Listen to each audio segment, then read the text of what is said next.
What up, thou?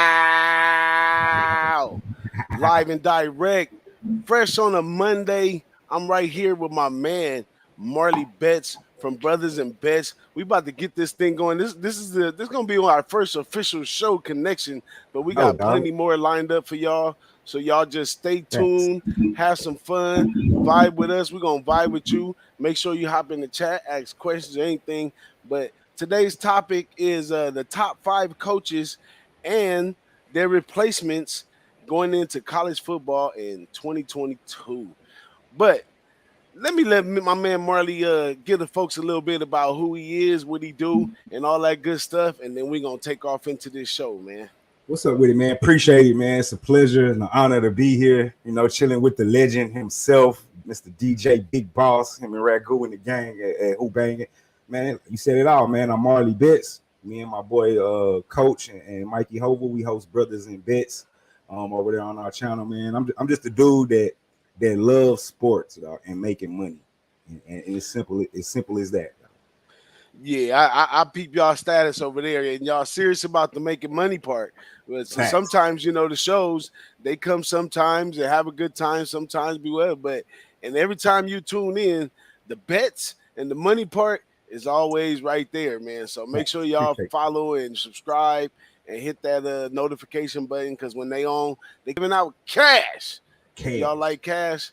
Going over with Brothers and Bets, and definitely stay right here with WhoBangin. Let me send a quick tweet out to all my people on Twitter. Let them know where we at, so they could come in and hop in the chat. You know what I'm saying? And follow along with us as we going into this coaching thing. Now, me myself, I do use the Phil Steele and also the Athlon to get a lot of my information. Just so y'all know, I ain't just out here making this shit up on my own. But, how about that right there? Yeah. Right, you know what I'm saying? That we right there. You know what I'm saying? Own it, dog. Yeah. We don't mess around. This is the real deal. This ain't. You we know own what I'm it. saying? I'm on it all the way around, dog. I'm getting ready. It's that time of year, dog. Yeah. So I'm glad I'm fun with somebody as excited as I am, man. Because it's just been a big learning process digging into each one of these little things and finding out little pieces that's going on and my expectations of going into the next season. But let's jump right into this big one, man. First off, man, my man Lincoln Riley comes from Oklahoma over to USC. Now let's get into Lincoln Riley a little personally. He's 38 years old. This is his 6th year overall coaching as a head coach. He's 55-10 as a head coach to this point. As a player, he was a QB for Texas Tech back in 2002.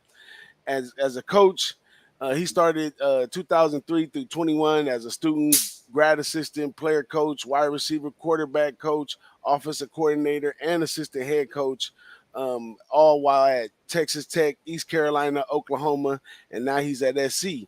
So his biggest accolades is 4 Big 12 championship. He's 1-3 in bowl games, and 0-3 in college playoffs. So, he got some work to do. He's coming over here trying to get over the hump, and we're going to take a look at that. But check this out, Marley.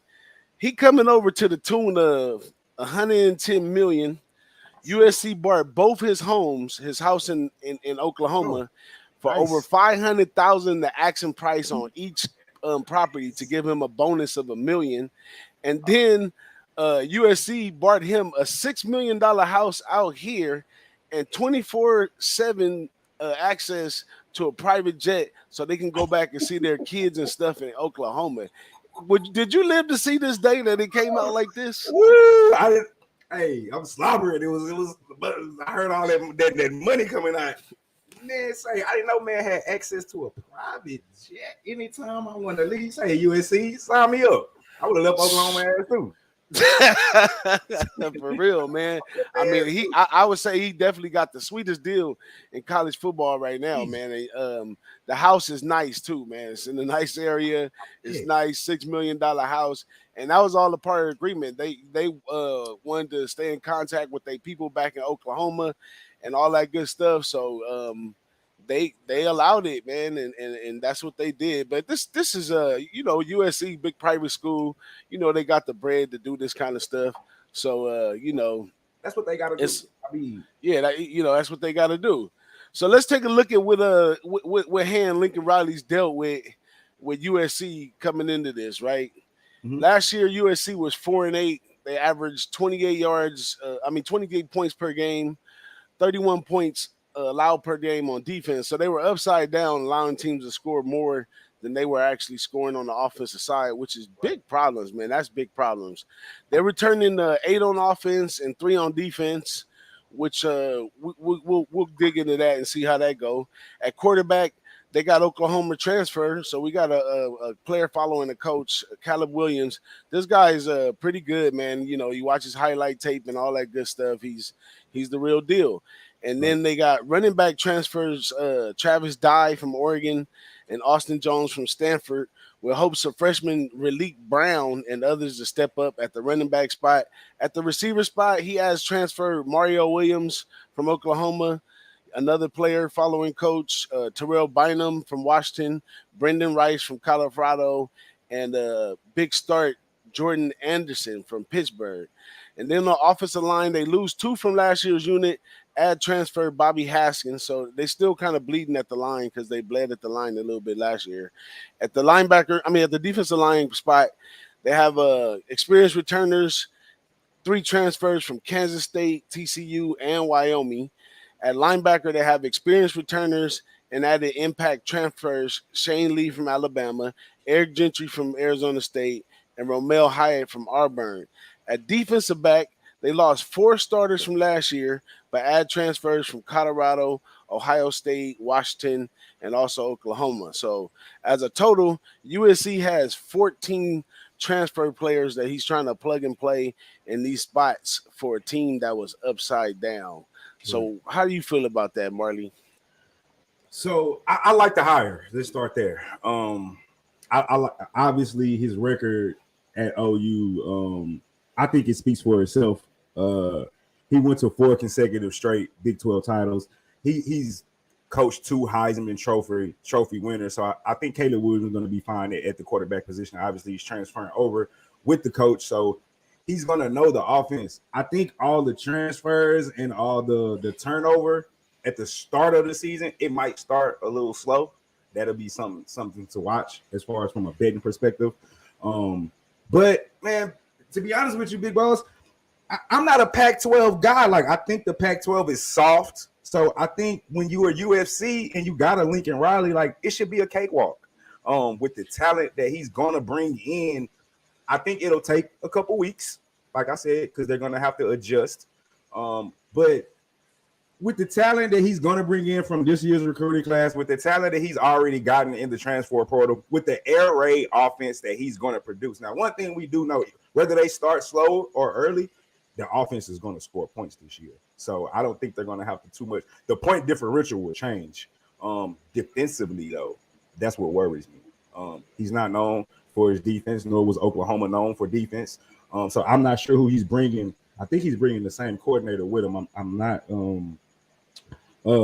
Alex Greenwich. I wrote it down. Alex Greenwich is going to be the defensive coordinator. That's going to be the only thing that's going to be holding this team back, in my opinion. I expect them to finish the top of the Pac-12 just with talent alone. That was kind of USC's biggest problem.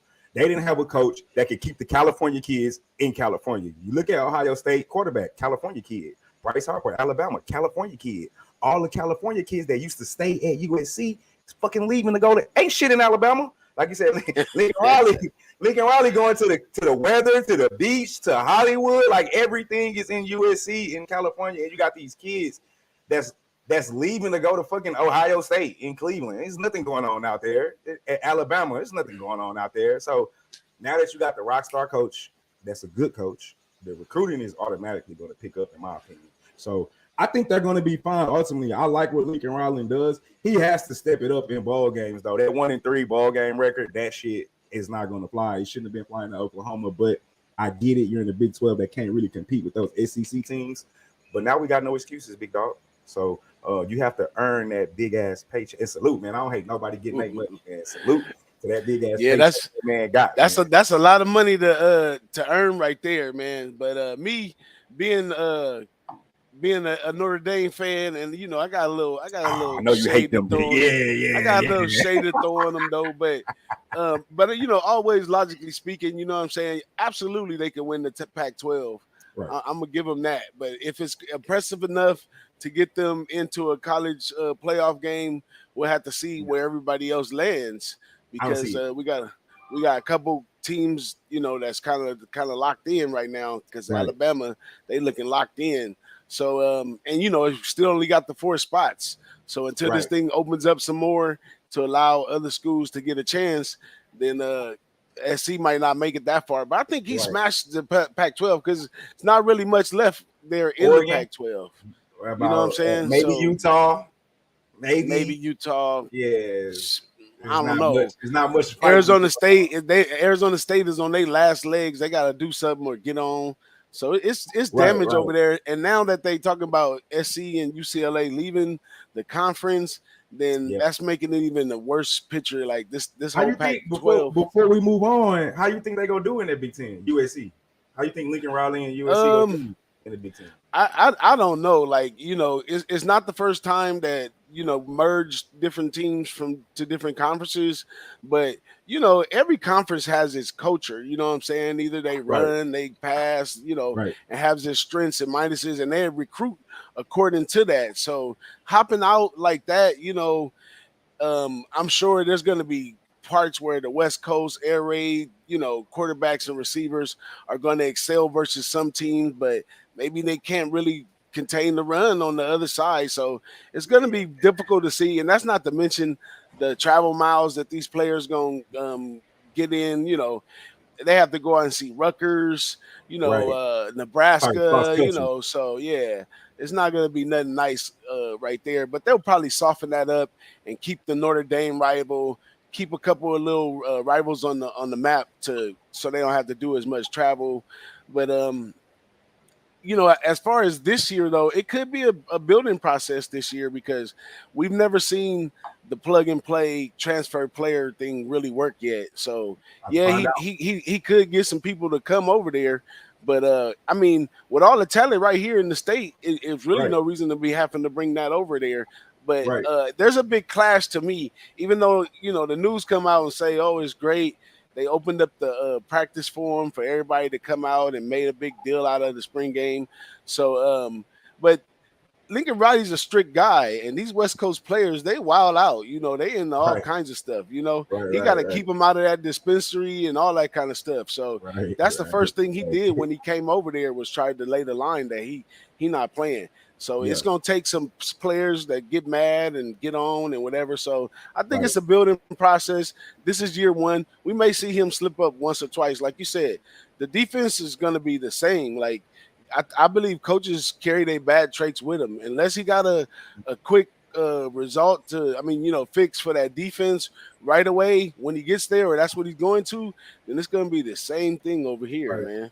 That's not what he does. So nothing leads me to believe that he's going to go over there and hire a stud DC and they going to start holding people to 14, 20 points a game. That's not what he does. So, yep. I don't even think he cares. Yeah. That's it in a nutshell, man. Let me give a quick shout out to everybody in the chat. My man Nasty Nate over there. He says his nephew's out there. Lil James 2.0, G Martinez, Carenzo Latner. We got a nice crowd showing up. I appreciate everybody showing up, man. Nate, I see Nasty Nate in the piece. What's up, Nate? Yeah, Nate says, let me blast that real quick. Nate says, look out for my nephew, Thomas Wyford, starting tight end, New Mexico State.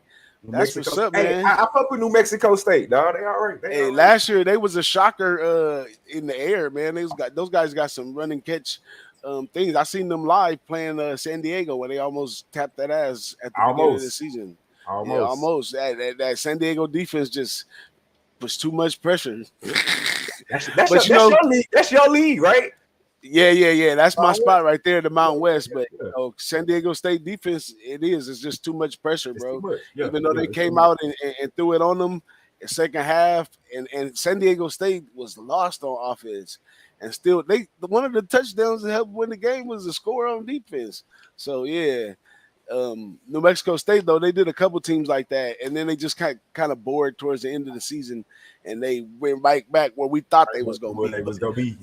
Look out for them this year, man. So that's Lincoln Riley, man. We're going to go to the next one, man. Yeah. Next, I don't understand this one, too.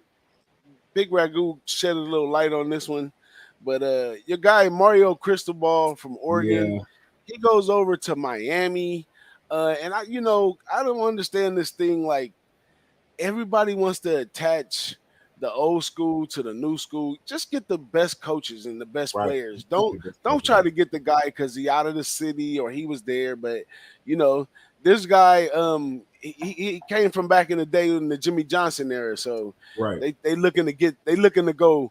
That's the problem to me. You got to get some new blood, like new blood, new direction, new shit in. What's up, SBO? Roll Tide. We ain't got there yet, goddamn it. Hey, we got the Roll Tide in our content that we got out there. Go check the library. We already bust that down for you, but shout out to the Roll Tide. But this guy Mario Cristobal, he comes in 51 years old, 11th year coaching, overall record 62-60. I don't think the guy is a great coach yet. But here's his opportunity to stand behind his experience and where he came from, and maybe they can get some greatness out of him. But he's an ex-Miami offensive tackle, 1989 to 1992, the Jimmy Johnson era, played some NFL and NFL Euro. As a coach, he started out in 1998 and to right now, positions including general assistant, player coach at offensive tackle, tight end, offensive line, recruiting coordinator, offensive coordinator, and head coach. He's a coach for schools such as Miami, Rutgers, FIU, Alabama, and Oregon. His accolades are a 2 Pac-12 championship and 1 Sun Belt championship. Now, this guy signs a deal right here. Not a bad deal. Nothing like Lincoln Riley, but this guy goes 10-year deal, $80 million. They gave him 10 years, though? Jesus Christ, that's a long time. Fuck, yeah, 10-year deal. It's 10 years? Wow. That's nice. That's crazy. Okay. See, that's what you get when you got the familiarity and history with the team and yada, yada, yada. And because he played on the Cons. He played on the Cons team. So now you're going to get he's a Hurricane. He's an alum. When the glory, I'm gonna bring back the glory days, all that bullshit. And and personally, I mean, at FIU, he went 27-47. Like I don't know. I mean, Oregon, he went 35-13 overall. Again, I'm not big on the Pac-12, man. So what he did there, it's like you play, your tough games are USC. Maybe you get Stanford in a physical game here and there, and then maybe Utah, but your talent should beat everybody with the exception of USC. So for you to go 35-13, yeah, you shouldn't blow it. I'm not going to take away anything from you. From what I read about him, apparently he's like an elite recruiter. That's his thing.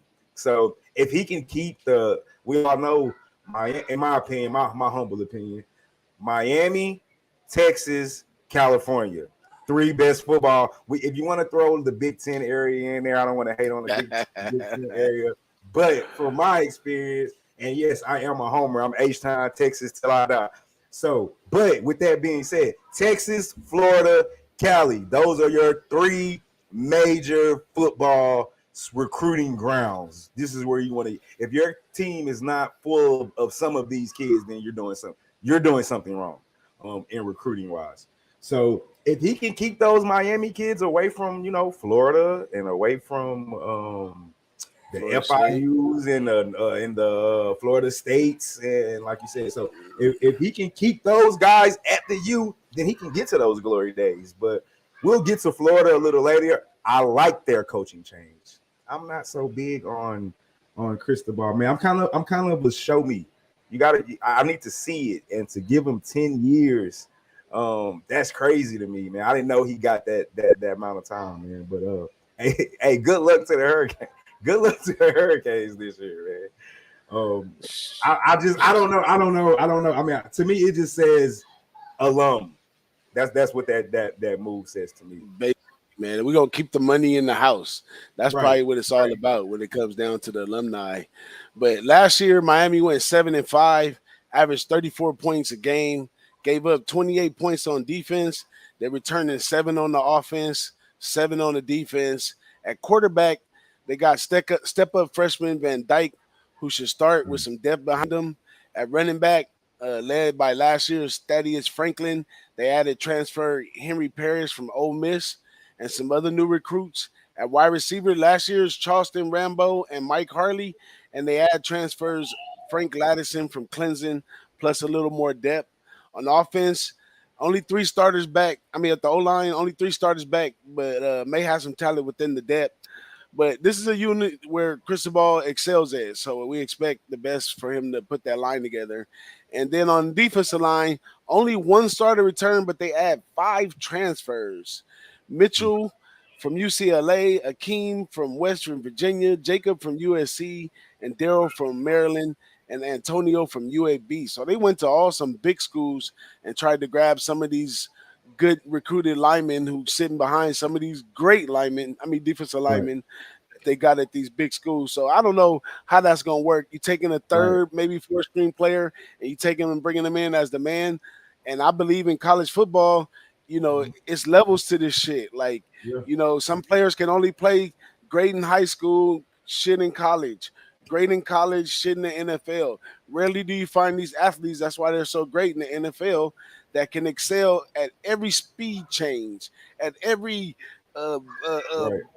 weightlifting challenge change, at all the changes on all the levels. They continue to exceed. So that's a lot on that right there. At linebacker, they got 5 experienced returners, new defensive coordinator Kevin Steele from Auburn. At defensive back, they returned 2 from last year, and Al Blades transfer and Daryl Porter, both from West Virginia. Total, they have 4 or 5 transfer players that can start. So he got dealt a decent hand, Right. kind of the same thing he got in Oregon.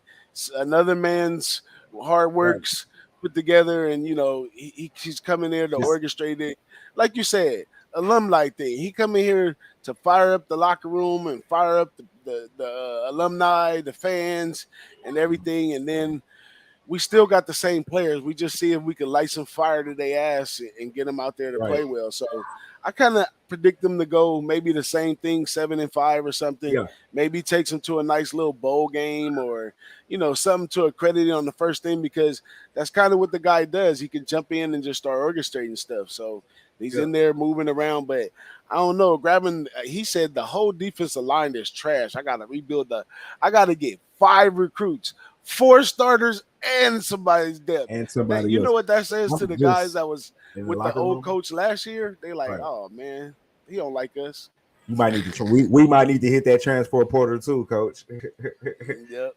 Clearly. You got any extras on Cristobal? What's your overall opinion? What you think? Any bet angles or anything might happen No, over I here mean in I know Miami? he's gonna focus on running the ball versus airing it out. Last year, that's kind of what his thing, power running. I looked at like you said, man. For me, Cristobal, I didn't really look at anything to bet with him yet. I need to look at Miami's schedule and kind of gauge the ACC, which is what me and coaches is about to do in the next couple of weeks. Break down each conference by conference, and check. But I'm in agreement with you. I don't see nothing better than a 7-6 or they went 7-5, 7-5, Mm-hmm. maybe 8-4. That's going to depend on what Clemson's looking like and what their schedule shapes up, who's on it, where it's at. But for me, this year, because he hasn't had a chance, like I said, his thing's supposed to be recruiting, so he hasn't had a chance to get his guys or his recruitment class, and so we're going to be playing with last year's recruit. If I look at what he did at Oregon, he steadied the ship. He kept the ship afloat. He did do that, but the Miami ship isn't afloat. It wasn't floating. Oregon was looking good. They were steady in their conference. Well, we don't think of Miami like Miami when I was in high school. Miami used to be like the shit. Niggas like, you ain't nobody doing this no more. Ain't nobody doing this shit no more. When I was coming up, niggas was like the you, man, McGahee. You know what I'm saying? Yeah. Sean Taylor. Andre Johnson. Yep. You know what I'm saying? Like that's the you that I know, and I know the Cubs was Sap and all those guys. But I'm just saying, even my generation, we still had the you. It was still the you. Ken Dorsey and them guys that lost to Claret in that game. Like you, that's not. Yeah, Ray Lewis, Dave. I see you. Yeah, like that's not. Man, when was the last time somebody was like? And this shout out to my boy Moneyline. When we talking college games and college recruits and kids, we always ask ourselves these questions every for sure. If you're a top 5-star recruit out of high school, you going to Miami or you going to SC? And SC not what SC is, but even right now, just right now, you going to Miami or you going to SC with 2 brand new coaches? I'm going to SC. Bye, I'm going. What's up, Lincoln? Christopher? No. I'm out of here. You're going to I Miami. heard y'all got good weather out here. I heard y'all got good weather. Let's go. Oh, man. So you know, I'm kind of like with Cristobal, I'm more of a, I mean, I got to see a couple weeks in action. I got to see how the kids coming out. I got to see. I need to see a couple of weeks before I'm betting on them. But I will keep my eye on them because one way or the other, there'll be a fade. There'll either be a fade or a bet on. Fade them against big opponents because that's been his Achilles heel all the time. So that's what it was. Big SEC. If he has to pay anybody big in the SEC, count him out. Yeah, that's exactly what it was last year. Fade. But that's Cristobal, man. Let's keep this train moving, man. We gotta. We can sit up here and talk all day. Yeah, man. Let's go. I got to keep it going. I want to try to keep our clips kind of nice for the eyes, so y'all can come in, soak up the information, and keep going. You know what I'm saying? Because we got plenty of shows coming. Not only shows, you know, before the season, but during the season. So, you know, it's a lot to go through. But now we coming to one that hits home for me. You know, everybody who knows me know what the deal is right here. My man Brian Kelly, scumbag, transfers over to LSU, man. So Brian Kelly, 60 years old, 19th year in the league. I mean, coaching. Overall record, 166 and 62. As a player, he was a linebacker for Assumption College, not much of a player. His coaching experience started in 87.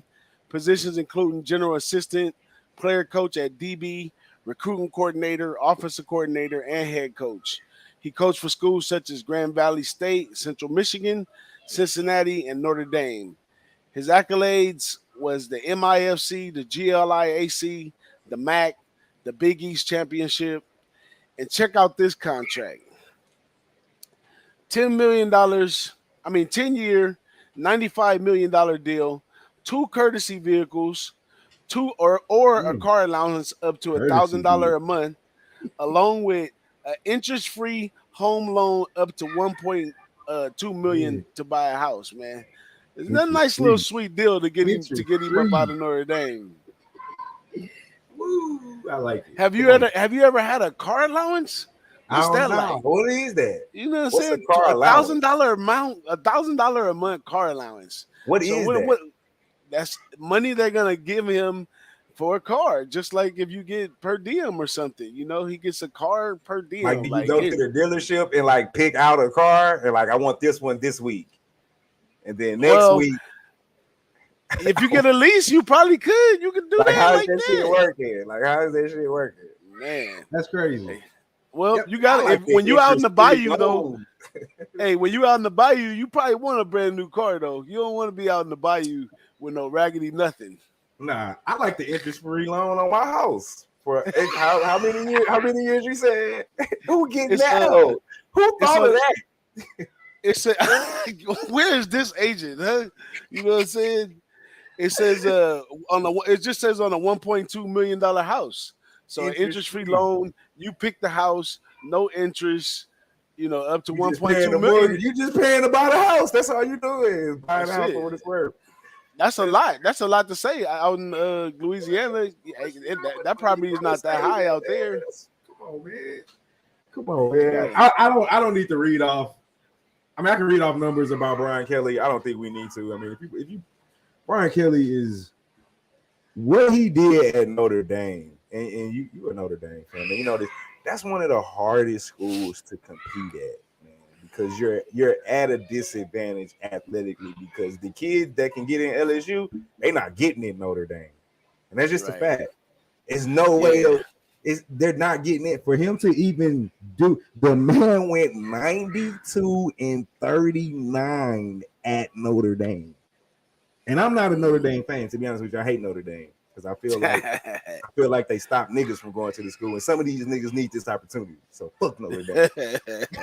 But I feel like you just gotta respect what he was able to accomplish at that school with the talent that he had. And he probably felt like that was the thing that was stopping him from winning the national championship. And with the shit they just gave him, it was like, all right, let me go win and then go to LSU. And I know at the press conference it started out like Rocky. I forgot what he did. He tried to do like a southern accent and it sounded all stupid. He was with his family. He was with his family. He tried to do some stupid southern shit. Like, bro, just come down here and play. I'm from the South, bro. We just want you to win, bro. You ain't got to try to act southern or do none of that shit. If you come down here and do what you did at Notre Dame, you will be a god at LSU. They will be a statue of you. Like, it's one thing in the South, bro. All we care about is what all these people care about, because I don't want to put me in some of these groups: religion, football, and barbecue. That's it. That's all we care about: religion, football, and barbecue. I only fuck with 2 of the 3, but that don't matter. So all he gotta do is come and do his, and he's gonna get so much the talent increase of what he had at Notre Dame versus what he's about to get at LSU. And let's keep in mind, he's an offensive coach. The defense talent that he's going to get alone based off it just being LSU is going to have him competing with his offense. Like, it's almost like a match made in heaven. If he can just take being around the Southern culture, then I love everything about the move, to be 100% honest with you. Well, I'm gonna tell you that's where I think the problem resides too. I think he might have bit off a little more than he can chew because he's a clean-cut guy. Always been a clean-cut guy. It's different. He has set players down for the year before the league could even get to him. Can't do that here. He's coming to a thing where he know so-and-so don't go to class. He don't do nothing. That's why I said if he can take the culture, then yeah, exactly. Yeah, you said it, but not in these words. Right. But you definitely. Right. I, for those that don't understand what you were saying, is he got to fit the culture of money being slid under the table now, players being slid here, and when he did it, he had to want it because he knew what he was getting himself into.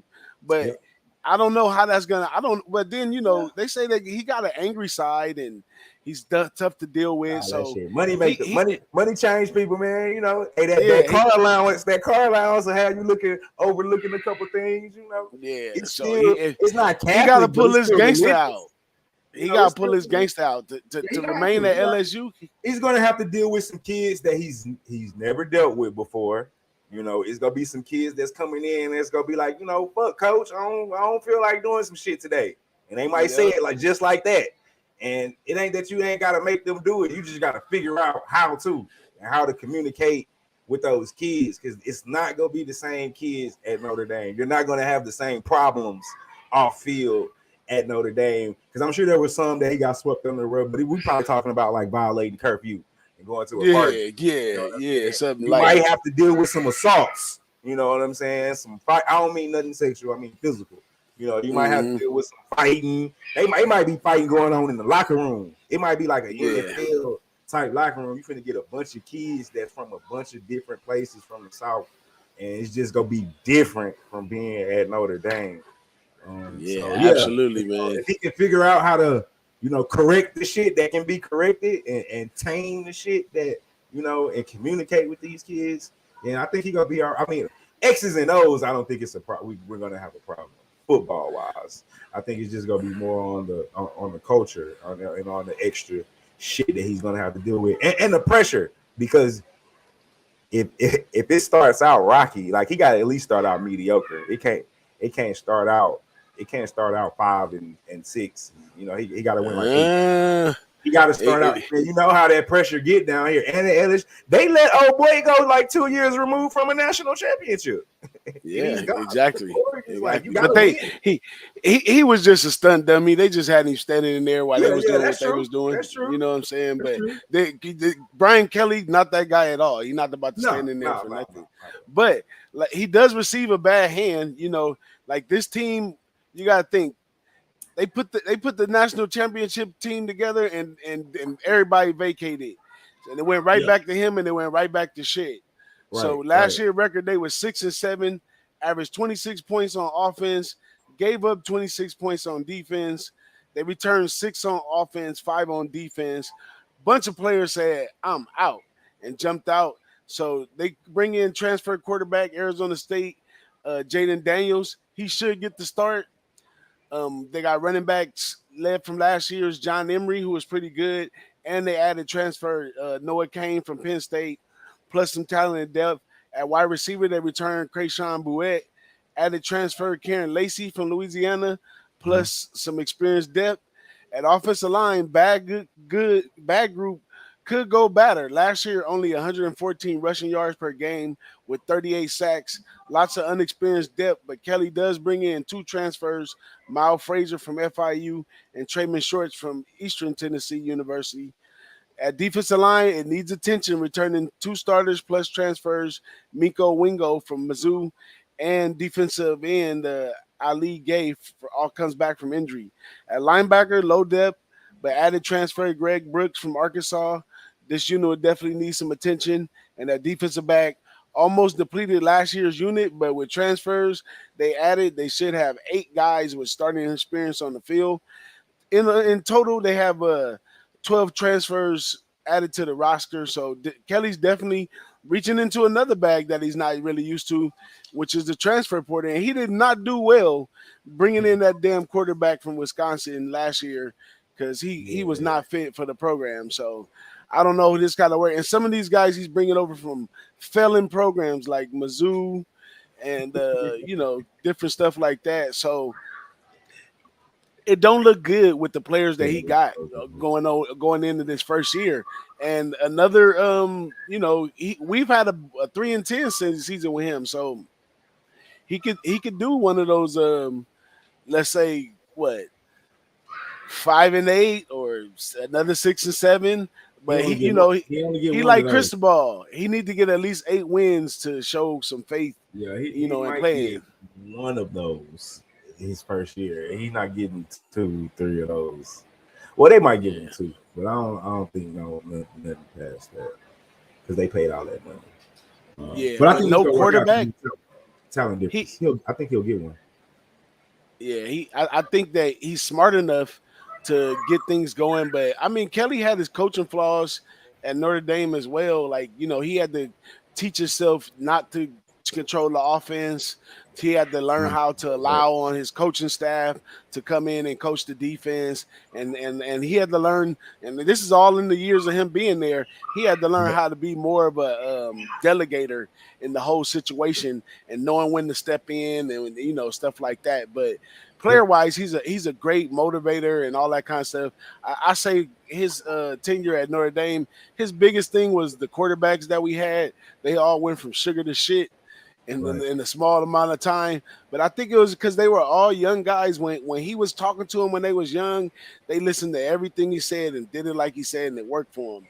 The moment those players say, "Oh yeah, I got it now, coach," they go to shit. They get scary and all that. He got some tactics he do, man. Like when we had some of those scary quarterbacks, first thing he do, first down. Oh, you running quarterback sneak. You about to get touched up before we even start playing. So Kelly can do some tough shit. So we're going to see how this works with these players down here. He's going to get the athletes that can react as well to that. But I don't know. At the rate of Georgia's size and what they're doing in Georgia and what they're doing in Alabama, I'm not sure if LSU can get in that third spot within the first 2 years. He's going to need at least 3 years to put this right. Yeah, he gonna need some time. Just because the conference that he's playing. And we talking like you said, we talking big boy. I call it big boy football. So yeah, you just don't come in and automatically jump a Georgia. I mean, you saw how long it took Kirby Smart like 2 to 3 years before he can finally beat Alabama. You know, so you just don't come exactly. in and take over the SEC Exactly. like that. You know what I'm saying? So Yeah, but I mean, you could do well, just like Lane Kiffin did. Mike Leach does well in some points, but you're not going to beat the right guys. You might do right. well against other competition in the SEC, but when it comes to the top three, you're not. You know, none of that works. You get And then blown out. You get blown out. you just mentioned those next three, like the Lane Kiffins, the Ole Misses, and you know, people better look out for Tennessee this year. You know what I'm saying? Tennessee as People didn't well. catch on last year. So like even that those next three teams are going to be highly competitive. Yeah, I mean, even when we talking about Kentucky, so you know, yeah. I don't Because want to take up. You said we can hey, talk football all day. Man. after capping the SEC, y'all can go back and watch the tape. You know, Tennessee falls in Phil Steele's book at number 2 over there, right behind Georgia. And who's right behind them? The next one he just mentioned, Kentucky. And I think it's a toss up for the 2 spot between Kentucky and Tennessee. I like But Tennessee. Tennessee's been responding well. They, you know, they did like you said, Lincoln Riley is going to do this year. They had a rough first beginning of the season, and then when it all started clicking in and they started buying into the season, they showed some light. So this year, I mean, but I ain't gonna even lie though.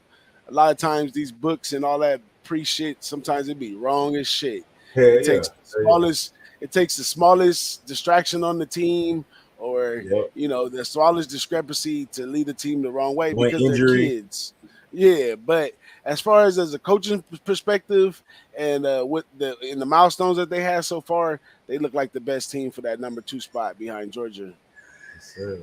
I But agree. we talk about Tennessee and we was talking about LSU, Yeah, man. that's what I say, man. Let's I tried to go. stop. I was like, man, we can talk about football. That's why I Hey, just but like, yeah, we we could can talk talk about about football all football day. Dog. It's all all right. day, man. You just Now shut I the don't door. mind. I don't mind bouncing around, man. I just like to keep the show No, going. you Let's good. go We got to to the keep it next going. one, Yeah, man. man. We Gotta kind go of to the next slightly one. behind that right now. Yeah, but I'm having fun, so who cares?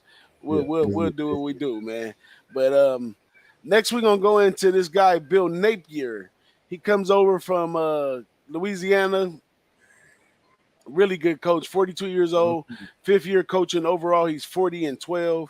He playing experience. He was QB at Furman in '99 to 2002. As a coach, he started in 2003, coaching positions including general assistant, player coach at quarterback, tight end, and wide receiver, recruiting coordinator, offensive coordinator, assistant head coach, and head coach. He's coached for schools such as Clemson, Alabama, Colorado State, Arizona State, and Louisiana Lafayette, and now Florida.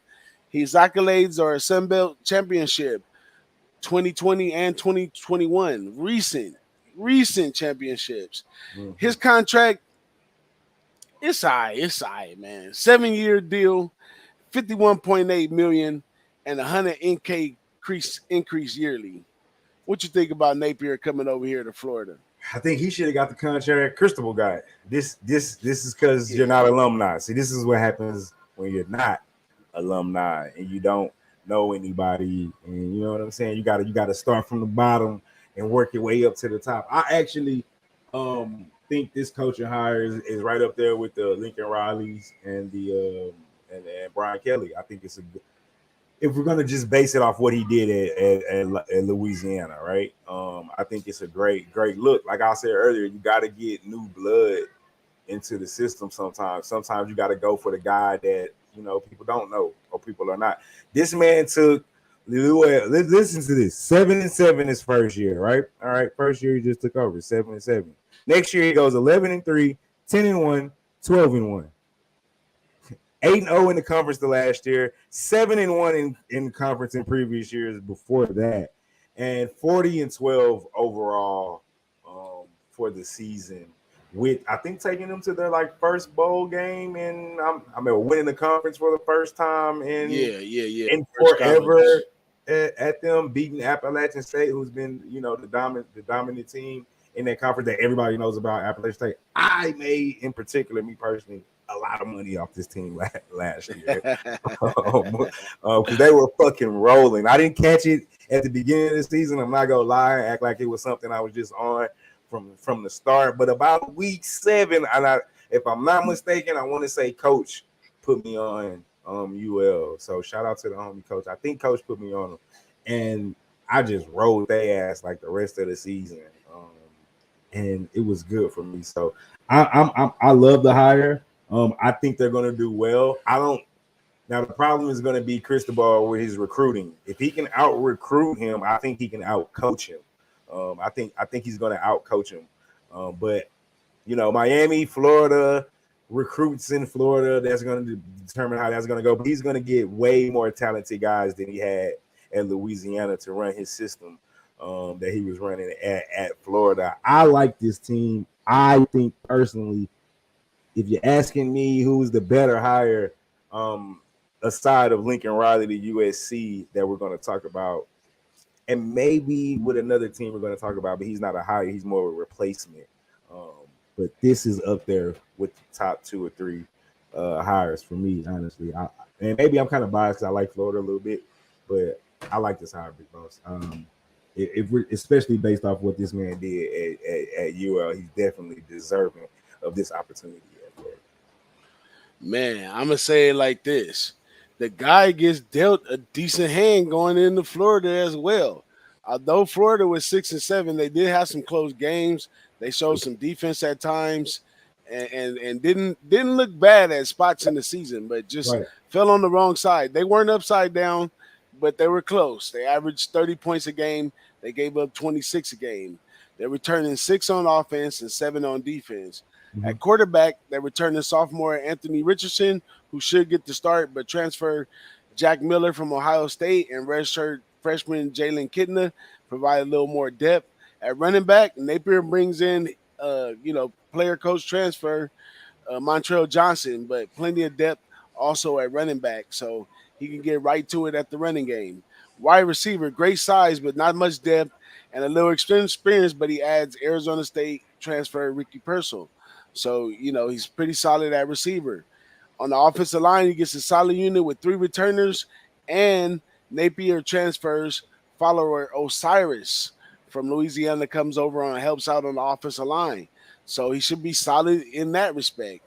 On the defensive line, he has no depth, but he's returning standout nose tackle Garvin Dexter, a 415-pounder. No, and 415-pound Desmond Watson. My bad. But this nose tackle, he was a really good nose tackle last year, and now we're getting this Desmond Watson, a big guy on the side of him right there too. So ain't no telling what's going to go down on the defensive line, and you need size when you're playing in the big league. So at linebacker, he got lots of talent and depth, but only returned 2 starters as they get all SEC linebacker Ventrell Miller. At defensive back, he got many experienced returners in addition of Jalen Kimber, a transfer from Georgia. So he has 5 solid transfer players that fit right in solid spots, which is how we've seen the transfer portal work best. When there's specific spots where you need specific players and you go pick the cream of the crop and you're able to plug and play them, this is when you got action. And I think in his first year, if he can get the morale and the team, the troops all together, I think he does spectacular this first year over here at Florida. He might not beat the big dogs for sure because, coming from where he's coming from, it took a little while for him to learn Appalachian State. That's another thing I like about Bill Napier. The way he attacked Appalachian State, okay, this is a problem, and this is how we're going to fix it. And then not only he came back and won it one time, he came back and held it down and won it again. So this is a person that can show an action, make a reaction, and make something of it. So this guy has a high possible. Definitely take these guys anytime you see a plus by their name, because they might even shock one of the big dogs because you got the element of surprise. They're not used to what this guy bringing over here. That first year, element of surprise, he might play a close game to Georgia. He might play a close game to Alabama or something. I'm not saying he's going to win, but we're trying to get that money. So he's going to beat that spread. But that's how I feel about Napier as well, too. So we on the same page with that one, Marley. It's locked in. We got to stay focused. We got to stay focused, stay disciplined, and we're going to ride this one out, man. But let's jump over to my this is the last one from the top 5 coaches. This one is a little debatable, though, and that's Sonny Dykes coming over from TCU, and coming over from where'd Sonny Dykes from SMU to SMU. TCU. Yeah, SMU to TCU. Yeah, I got my U's all mixed up, but Sonny Dykes, 52 years old, 12th year, overall record 71-63. He played baseball at Texas Tech. As a coach, he started in 97, positions including the general assistant, player coach at quarterback, tight end, wide receiver, and special teams, offensive analyst. This is one of those new positions they got. Offensive analyst at TCU, recruiting coordinator, offensive coordinator, and head coach. So he coached for schools such as Kentucky, Northeast Louisiana, Texas Tech, Arizona, Louisiana Tech, California, SMU, and TCU. His accolades is the WAC championship in 2011. He signs for a simple 6-year, $6 million a year deal. What you think about Sonny Dykes in this spot? Um, I personally, it's obviously it's TCU. Clearly they didn't want to make like a splash hire. I don't know who else they could have really gotten. I guess is kind of how you look at it. If you look at his records and his accolades and where he's been, Sonny Dykes isn't necessarily a bad.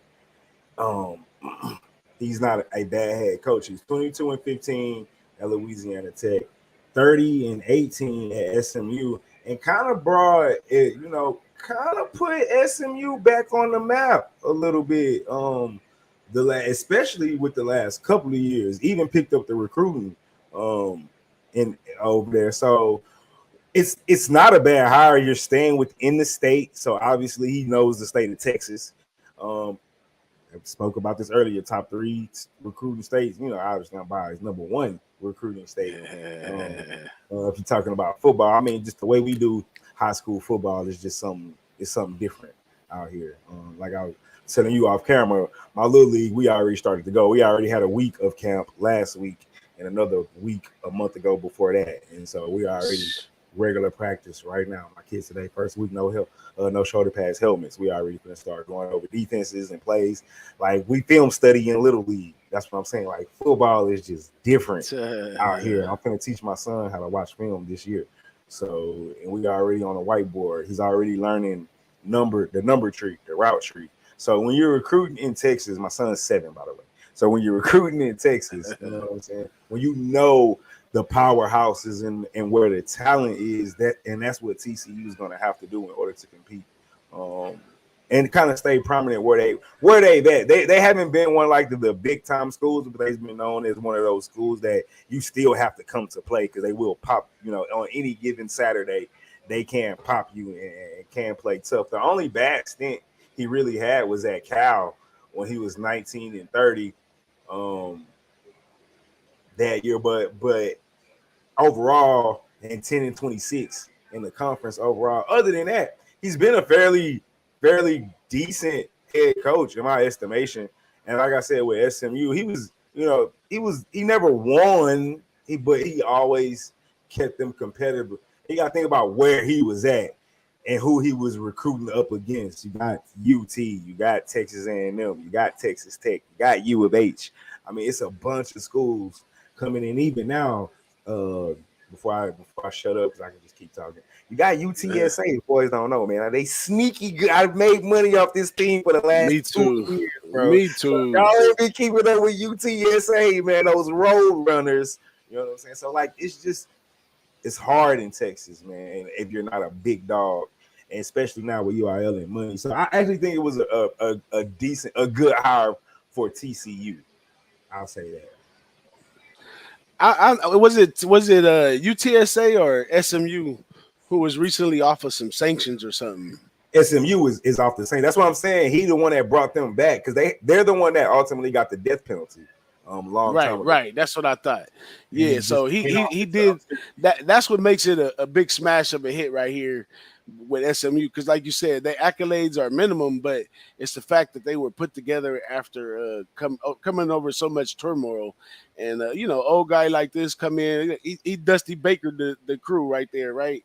Just an old smooth dude came in there and smoothed everything out, man. Right. But right. he gets a decent situation coming into TCU now. I don't know. A lot of people may because of the competition in Texas, they may view TCU in different ways. Some people don't give them that much respect, but Right. in the world of college football that we in, TCU is always live, baby. They Live, always live. But live. last year was a bad year for them. Couldn't make no money with TCU last year unless you was fading them. They was 5-7 last year. They averaged 28 points on offense, gave up 34 on defense, so they was highly upside down. But Dykes gets 10 offensive returners, 8 defensive returners. At quarterback, he got a three-way battle with returners with experience. At running back, he has a fine group of returners with addition to transfers. Imani Bailey from Louisiana, Corey Wynn from Florida should be solid. And the receiver core, he has 9 talented returners with experience, with the addition of transfer tight end Jared Wiley from Texas, um, and some new talent from the freshmen. On offensive line, he has low in depth, but he has transfers from SMU and Arizona State. On defensive line, Dykes expects a lot of his 3-man front with 2 great returners with help from transfer Tyron Mitchell from Georgia. At linebacker, he has 4 talented returners and transfer Terrence Cooks from Texas and Johnny Hodges from Navy. Defensive back, this should be the defense's most solid unit with everyone returning except one, and they add transfer from Colorado and Mizzou and ULM. So 10 solid transfer players on the roster, along with some good talent coming from last year. So looks in good shape. As a smooth old dude, he should be able to slide in there and get the best out of him. Yep, yep. And then Big 12. We don't know. We'll talk about one of the teams here in a second. Could have a drop off there. Texas isn't what Texas was, So he has a great chance to surprise some teams. I wouldn't bet on them to win it, but I think they definitely could be live again this year. Maybe not quite this year. We'll see how they start, but like I said, I like the hire, and I think he can at least get them to what they were, which I think was a respectable opponent, and for people like us, like you said, live any given Saturday. Live, man. But I don't know if they'll be so live, but if he does do a good job, and they did so bad last year coming in here, if it sneaks past the books, we might get some good numbers messing around with TCU. And if he does well, he exceeds 5 wins, and I think the guy can get 7 wins maybe. I ain't seen the schedule to pick him off, but I gotta look at the schedule. Yeah, with the talent with the talent that he has, he should be able to do something out of conference, and then he should be able to at least scale some of the bottom feeders from the conference, and then maybe get a big win. Element of surprise again right here in the conference. Well, yeah, he's going from Texas to Texas, but maybe he can slide up on one of those big schools and get a win somehow. I think he can beat UT. Think so? I don't believe in Stark though, so maybe I'm a little biased because I think I think he's definitely the wrong guy for the job. Yeah, I think we definitely that's probably one of our biggest downfalls in sports betting, especially when it's a sport like college football that you love so much. Your biases. How do you get rid of them damn biases, man? There's certain teams you just look and be like, nah, I ain't messing around. I faded Texas a lot last year and came up. So, some years it might work, but some years it don't work at all. I fucking agree. But that's it right there for the top 5 coaches that they had on 24/7 Sports or something. That was they listing. And let's look at their replacements. I think the replacements were a lot more exciting, a lot more hopeful, and we might find some gems out of the replacements as well. I learned a little bit about some of them that I didn't know before, and I don't know. These replacements kind of look a little more fresher to me. I mean, like you said, other than Lincoln Riley and maybe Brian Kelly, but and maybe Napier, but these guys look good too. So you got Brent Venables, 51 years old, first year overall record. He ain't did nothing yet. And he comes in for Lincoln Riley at Oklahoma. As a player, Kansas State linebacker 1991 and 1992. As a coach, immediately in 1993, he started coaching positions including general assistant, player coach at linebacker, defensive coordinator, assistant head coach, and head coach for schools such as Kansas State, Oklahoma, and Clemson. His accolade was the Broyles Award in 2018. Venables been floating with the head coach job since 2012 when he decided to remain at Clemson, where he ended up being the highest paid assistant, making $1.7 million as an assistant at Clemson. His contract is a 6-year deal, $7 million a year, 100,000 annual increase, 600,000 annual retirement contribution. So maybe he's deciding to stay a long way right here. I mean, the guy's only 51. If you're trying to be here for the next 10 years or something, but he's committed 100%, and the guys like him. So what you feel about Venables right here stepping into Oklahoma? I he's the guy that everybody been trying to lure from Clemson for the last couple of years, and that's why they paid him all that money.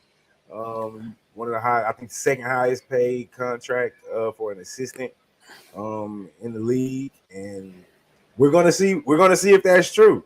Clemson did, defensively they were in his tenure, they were good. I don't know if that's a result of more of talent or scheme, because I'm like, they were the big dogs of the ACC. It's not like they had to go up against a gauntlet to get where they had to get to. We're talking about Louisville and North Carolina and Miami. We just talked about the U. So it's not like, in the years they played the Alabamas in the national championship, they had the fucking best quarterback on the field, both Watson and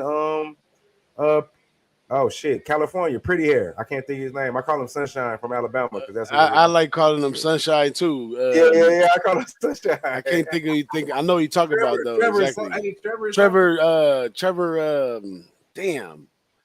Fuck. Man, we know who I'm talking about though. Goddamn it. Sunshine. Shit. Sunshine. Yeah, Sunshine. Yeah, just like in the movie. Sunshine. Yeah, I call it Sunshine for remember the Titans. But yeah, him. So but I mean, I guess I like the hire. It's not a bad hire, but I kind of like don't know. It's kind of one of those things like I don't know what he's gonna do. And then when you couple that on, he better win now. I know that much. Because when you couple that in with them moving to the SEC, bro, it's only gonna get harder. It's not about to get easier. So I know they hit the transfer portal. I know you're gonna go over that when we're done talking about it. They hit the transfer portal hard, and then it was something they kind of had to do because Lincoln Riley kind of took the quarterback and took a couple other top receivers, so it's something they had to do. We're gonna see if his scheme works. It's in the Big 12, so I'm not high on the Big 12. It's like it's okay. Like I like Baylor, I like Oklahoma State. It might be about it. I'll once we do the breakdown, we'll see. But like I said, I think he should win out. I like the move, but well, I think it's a flip flop from Lincoln Riley. More offensive guy going over to a more defensive guy. So it addresses what they've been trying to address for years, which is the defense. So maybe the alumni just tired of having weak defense and all these old fancy quarterbacks and offenses. So I don't know how I mean, with the recruits that Lincoln Riley landed him, he may be able to do something with that offense. But if he can come in and apply pressure on the defense, then maybe we see a new Oklahoma team that we haven't seen no more. We get a under Oklahoma team or something like that. But the talent on the defense, because Lincoln Riley did recruit no defensive talent. Right. But I mean, like you say, scheme has a little bit to do with it too. So if scheme looks good, it might be a go. But these replacement quarterbacks, I like the fact that they get good stuff coming into these situations. He gets a team that went 11-2 last year, averaged 39 points on offense, gave up 25 points on defense, returning 5 on the offense, 5 on the defense. So both the 21 quarterback left the program, but Venables brings in transfer Dylan Gabriel from UCF. Guys pretty decent. Gabriel, I seen him as a gamer at times. Sometimes at UCF, he was willing to play ball out there. Yeah. And he's worked with their new offensive coordinator Levy when he was there as well. So they bring together an offensive coordinator and a quarterback that makes sense. At running back, they're returning second back Eric Gray. He leads this unit with redshirt freshman Marcus Major and 2 true freshmen for some depth. So he's getting some of that talent that Lincoln Riley left there at running back. Yep. With wide receiver, this loses several players from 2021, but brings in transfer L. Shelton from Arizona State, J.J. Hester from Mizzou, and he has some true freshmen and get back Theo Wise, who missed 2021. So that's kind of going to play by committee. We'll see who steps up at that position.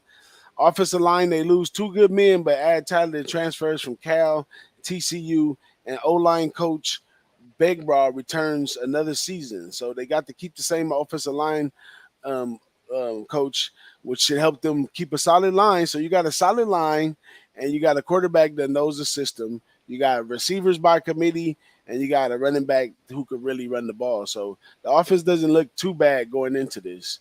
Now, the defensive line, they lose the top 3 talents from 2021, but add transfers Jonah from Hawaii, Jeffrey from Tulane. This unit needs some tender love and care to bring it together to compete, especially, on the big levels.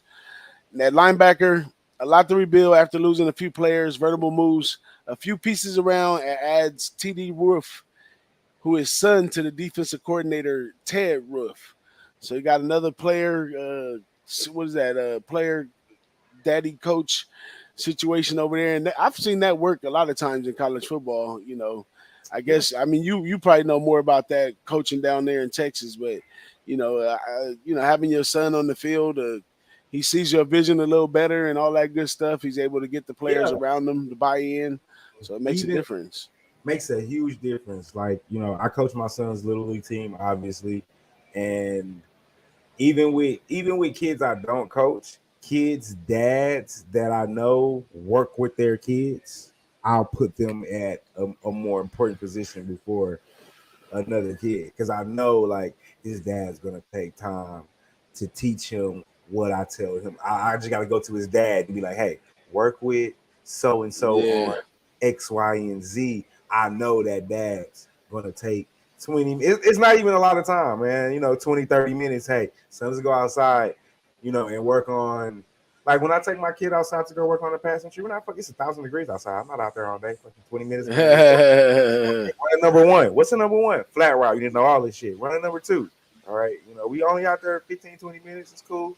But it's, that, like you said, that having a coach's kid with him, it almost ensures that he's going to put in that little extra time at home that all coaches ask all kids in the locker room, what I'm saying? Hey, when you go home, study your playbook, or hey, when you go home, do this. Every coach asks their sons or kids to do that.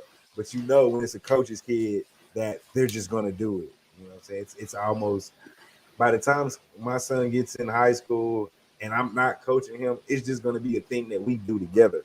You know what I'm saying? Bring your film home, son. Let's go over it. You know how y'all do it. You coach from the stands. That's how we do. You know what I'm saying? That's exactly how we do. So instill this shit in them early. What's up, Razor? I see you, my guy. What's going down? What up, though? Cash it. Cash is in the building. I'm out, man. What up with you, Razor? But I think he can sustain a little bit of what they got going on at Oklahoma, but I think he does fall in the win category a little bit. Maybe 9-win season for them. I got to look at the Big 12. I think talent alone, man, he can win the Big 12. I mean, if he can do what he's supposed to, because he's the defensive guy, right? Yeah, so, but I think it's too many transfers, man. Too many transfers. This is your first year coaching, and you got all these players on the team that been coached by other coaches. Who's the competition in the Big 12? Oh, excuse me, Oklahoma State. Baylor. Oh yeah, he's not. I'm sorry. I got way ahead of myself. This man is not winning the Big 12. No, he ain't Big 12. He don't got a chance, man. That's the big. That should be the Big 12 championship right there. I'm looking at schedule and sides, but Baylor Yeah. play. I love fucking Baylor. They win Defense, money. They win money. and the books They had don't. you. The books just they still think Baylor, and or maybe the public still thinks like it's Baylor. Like, you know what I'm saying? So money's gonna come in on the other team. Man, let me keep this moving along, man. I got a reservation on a whole nother show. Hey, let's Way keep going. behind. Let's go. Let's, But yeah, let's keep it yeah, going, man. real quick. Let's go. We're gonna jump. I'm gonna speed it up a little bit too, but we're gonna jump to Dan Lanning over here replacing Cristobal at Oregon. As a player, he played a little bit 2004 to 2007 playing linebacker. As a coach, he started in 2011 as general assistant, player coach, DB coach, inside linebacker coach, outside linebacker coach, recruiting coordinator, defensive coordinator, and head coach. So the guy can recruit a little bit. He coached at schools such as Pitt, Arizona State, and Sam Houston, Alabama, Memphis, Georgia, and now Oregon. His accolades is college playoff champion in 2015 with Alabama and 2021 with Georgia.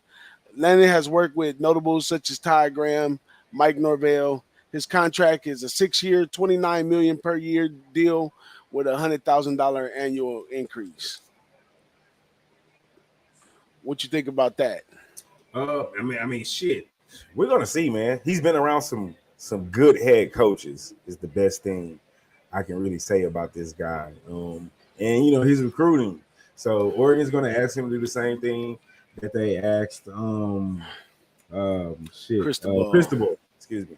Cristobal to do, you know, just steady the ship. The good thing about him is SC and UCLA is leaving in a couple years. So just hold on, buddy. All you gotta do is hold on, buddy. If you just hold on for like 2 or 3 years, keep the recruiting up, you're good. Your talent will cruise you right along to the top of the sorry ass Pac-12, in my opinion.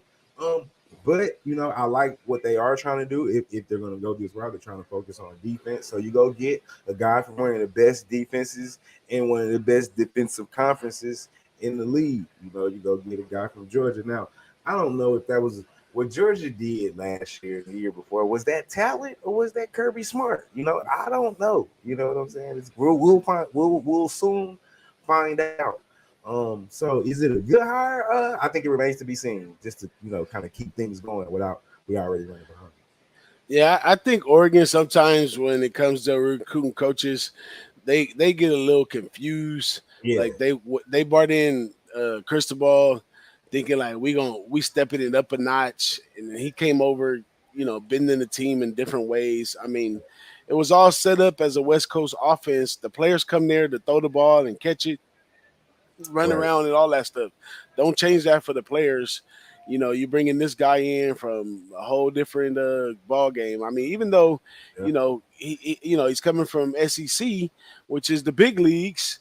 You know, I don't know if the players over here are ready for a coach from the big leagues, let alone a fresh young coach such as himself. But you know, he gets a team that was 10-4. They averaged 31 points on offense, 27 points on defense, which wasn't the greatest. They returned 8 on offense, 7 on defense. At quarterback, it's the most controversial part. Is most likely they get transferred Bo Nix to play offensive for the offense. And then at running back, they lose their top 2 from 21. They also return 2 and add 2. At wide receiver, after losing 4 of 6 in 2021, this unit will be stacked with depth with 11, led by Chris Hudson. Offensive line, this group of 9 talented linemen could possibly compete at a high level. So he gets a great offensive line. Defensive line, 4 of the top 6 will return with 2 transfers from Nebraska and Washington. At linebacker, only lost 1 player from last year, all talent back, including Noah Swell. At defensive back, not much talent returning, but they added transfer from Colorado. Looks like the unit will need the most attention on defense will be his defensive back. And this guy has a little background at defense, so I think that he'll be straight over there. But the Pac-12 is wide open. If Lincoln Riley gets to a slow start, he could take over in his first year. His main objective would probably be to beat Utah and beat USC. And I'm pretty sure he can get UCLA under and Arizona State. They come with that, so he's got a potential to do great his first year out. We'll see how that goes, but I'm a true believer in it takes about 3 years to build a really strong team. But some of these coaches nowadays can jump out there and give it a shot on the first try.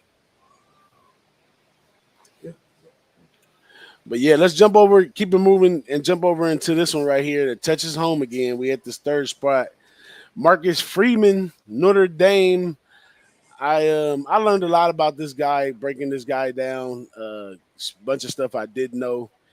He's 36 years old, first year as head coach. He was a linebacker for Ohio State, 2004 to 2008.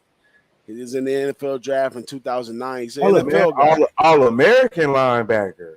Yeah, All-American linebacker. He's a stud. He was a stud as a player all the way. And then his coaching experience, 2010, various positions, general assistant, player coach at linebacker, defensive coordinator, and head coach for Ohio State, Kent State, Purdue, Cincinnati, and now Notre Dame. He was the defensive coordinator of the year by 24/7 Sports in 2020. He got a 5 million a year contract, which is decent. I also learned that the guy was highly touted recruit for the NFL too. They want him over in NFL bad. So I guess Notre Dame just said, we're gonna take the easier of the bunch instead of going to look for a coach. If everybody's coming for this guy because he could be an NFL guy and he's already right here, we just go moving on up, which is decent because Kelly left him with some decent players other than the quarterback position. He left him with some decent players and some depth and all that good stuff that he could work with. But I'm not going to even go too deep into them because I'm speeding up now. But basically, from watching the spring game, the quarterback position is shot. Like, this is his defense from last year. So he's going to definitely advance on a defense that was only allowing 19 points a game. So they may even do better on defense because the way he coaches defense over there, it's ridiculous. He makes stars out of some kids that ain't all the way stars. He don't got no big 400-pounder or none of that. He got some great athletes out there playing sideline to sideline. So I think the defense is going to do well, but the offense, if they leave him on the field too long, it could be a disaster. So they're going to have to establish the run game. They got some depth at the running back. At offensive line, they didn't lose much, but offensive line was shady last year at times, and couldn't protect the quarterback. So he's gonna have to focus on the offensive line to get the running game going. But I don't think we'll be throwing the ball up and down the field because I don't think we'll have a passer at quarterback. We'll have probably somebody that kind of just runs the script. And on defense, it'll be the same defense back at it again. So only thing I can say about Notre Dame is under going into the season. Definitely. Who's the quarterback? Which one is it? Is it the little short kid that got in some playing time? Like they got Tyler Buckner. Yeah, Tyler Buckner. He was a little firecracker. I kind of like him, man. I did like him. And he, I think it's one of these two, Tyler Buckner or Drew Payne. One of them has some deeply rooted Notre Dame history in their family. I like the little freshman kid that came in that can kind of run around a little bit. That was like a little firecracker. I like that kid. I watched. Man, I think that Marcus Freeman needs a true passer right now with him. No, we're not gonna do that. But I do like the fact if you in a couple of years, if you groom them now with that defense, it's not like the schedule is going to be super tough. You probably can fight with them and get them ready. But to focus on Freeman, man, I take up a lot of time. I think it's the best hire Notre Dame, but especially based off that. I'm not gonna say the best hire Notre Dame could have gotten, but I think if you want to at least keep what Kelly had, which is probably the best Notre Dame has had in recent history, those kids believe in this coach Freeman right now. Like they're all in, fucking run through a brick wall for this coach, and that's like the first thing you got to get these guys to buy in to the system. On top of the fact that I think he's a good coach and he's going to relate, and I think right now recruiting for Notre Dame is going to be at an all-time high with this guy in right now. All he has to do was have some success for the next 2 to 3 years, and I think right now they'll be able to get other talent that at least the talent that could get in their school that would have went somewhere else. He'll keep those guys there. And in particular, what I mean is not to hurt anybody's feelings in here. When that black head coach goes into a black kid's parents' living room and tell them that, hey, I got y'all little boy out here in this Catholic school surrounded by all these white people, et cetera, and what's going on in today's time, the shit that Chip Kelly couldn't say, you know what I'm saying, and look into those kids' eyes and believe them, he can do that. So some of those kids, or at least the ones that are able to get in Notre Dame, he'll be able to get them that Chip Kelly couldn't get. All he has to do is prove it a little bit this year. And if he does that, which, like you said, defensively, they're going to be good. So I think he can succeed. I think he can even take it a little bit farther than Kelly if he gets the offense going, because we know how good the defense will be. Yeah, plus he got all those accolades to show the kids, the big diamond rings and all that good stuff too. They eat that stuff up too. Let's keep it rolling though. I'm gonna jump over into the next one. You got to help me with this name again, Michael Dormant. Shit. Hold on, let me look at it. Let me put my notes up. DeSormo. No, that's not it. Yeah, DeSormo. That's it. Yeah, Michael DeSormo. 36 years old, first year coaching. As a player, he was quarterback for Louisiana Raging Cajuns 2005 to 2008. Was drafted to the NFL in 2009 and also played some CFL. As a coach, from 2013, various positions including player coach at QB, tight end, running back, co-offensive coordinator, and head coach at schools such as Ascension, Apoxel, and Louisiana. So a small school in Louisiana is all he's been to. He's won his first bowl game at head coach. He's 1-0. Interesting fact, Michael is distant cousin to the horse jockey Kent DeSormo. He's making $5 million a year. I mean, he's got a 5-year deal for $3.8 million a year. I'm not too sure about this guy overall. Right. I mean, he's stepping up from, this screams alumni again, because I don't see no valid, other than his playing career, which he knows a lot on the offense. But I don't know what he's bringing to the table and what Napier left there is two different products. And it's going to take some time for them to put that together. And I think the Sun Belt is going back to App State after this year. So I don't know. I don't expect the best out of this team. But, only time will tell. It's definitely one that you watch before you start putting your money on them. Yeah. I'm right there with you. It's kind of one of those, we'll see how good he really is. He's taking a major step up in conference. Luckily, Bill Napier left him. The cupboard's not bare as far as talent goes. So if he can probably steady the ship, I assume he can keep the recruits up. But like you said, we're talking about a whole reverse course with the coach. Yeah, he has the quarterback automatically. The spot is wide open.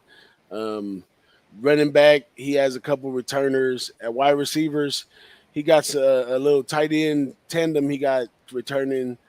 The offensive line, he lost everybody except for one. He bring in a couple transfers. That's a full rebuild on the offensive line.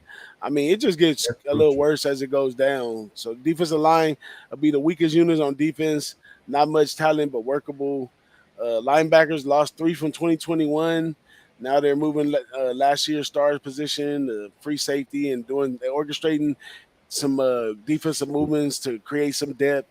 So, it's just too many moving parts on one team in 1 year for a young coach like yourself. So if that, I mean, I would sounds like a probably have to vote him least likely to succeed. Yeah, because what Napier had over there at Louisiana was special to the way he built it. And I don't think this guy just comes in and continues his legacy like that. So we're looking at that one. Any last words on that one? Nah, man. Not with all that change you just named. I I agree with you. It's probably the least likely to succeed there. Yeah, too many moving parts, man. Too many, way too many moving parts, way too many. So we'll give him some time to build it up and see what he does. But I mean, teams like Louisiana, they come across good coaches like that, at points, and they do well, and then they go right back to being, not middle of the pack or below. So Right.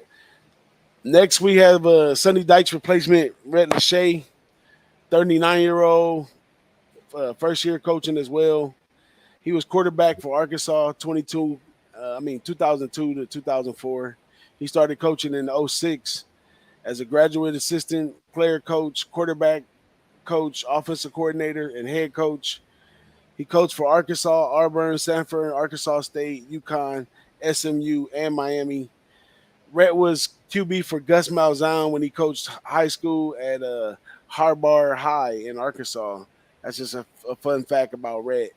And his salary wasn't available on this one. So this one didn't get the greatest deal in the world, but gets more opportunity than anything coming in here as a first-year coach. So I don't know what his track record could be. Obviously, he's an offensive guy. On offense, he's putting together, some transfers. He has 15 transfer players total. I mean, kind of a mess. They were 8-4 last year. I don't think that he's going to turn this team too far around over here at SMU. Yeah.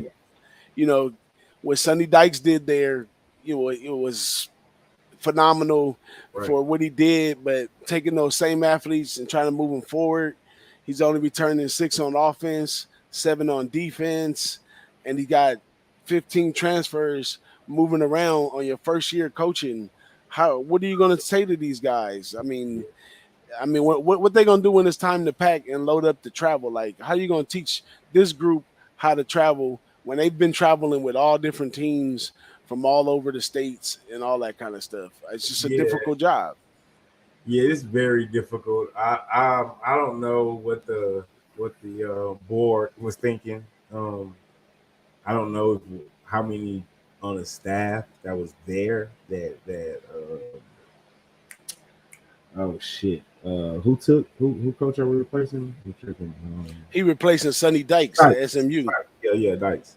I don't know how many people on the staff he took, why they couldn't recruit within. If the outside process was going that bad, where you have to go to Rhett Lachey. And no disrespect, like you said, this is more of an opportunity for him. I mean, he's been the only thing that I can really dig up on my man was that outside of what you named, he worked under Gus Malzahn, was that when he was the offensive coordinator at Sanford in 2011, he took them from 17 points a game to 26 points a game, from 57 total offense to 46 nationally, and the offense went from 4 to 6 to 6 to 5. He installed a high tempo offense. That's like the best I can do. And I feel like for SMU, from where Dykes got them, like, you can do better than that, bro. Like, come on, LCU. Like, come on, man. We can do it. Between him and our man that's replacing at UL, they're gonna have some. They're gonna have some. It's gonna be a rough year. Yeah, but that's what happens when you have great coaches in certain spots who do well for a small period of time, and then when they're gone, they're gone. They you don't. I mean, if you was in there with a great coach, you hear he leaving. In today's world, these kids, they hitting the transfer portal. The best ones hitting the transfer portal. The few gonna stick around and try to ride it out with the new coach. But I mean, unless the guy was already implemented in there and he steps up, then he has some type of. He knows the players in some kind of way. Get somebody that know the kids that's like better than Rhett Lachey. I mean, like I said, this is no disrespect to Rhett Lachey, because he could come in and do phenomenal, but he coming in like a straight dictator. He's just going. I don't know, man. It wasn't no Texas coach. You can go steal off somebody else. I mean, they got enough schools right there. They could have got. Where's the alumni play? I don't know. That's what I'm saying. I don't know what the board was going on, what was going on with the board on this one. But I think they definitely took a step backwards after he had them going.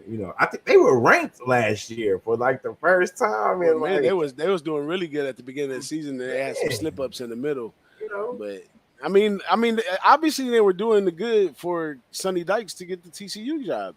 Right. So they were impressive at a lot of parts of the season, but it didn't fall fair at the end. But I don't think it's going to get any better going forward. It's definitely not.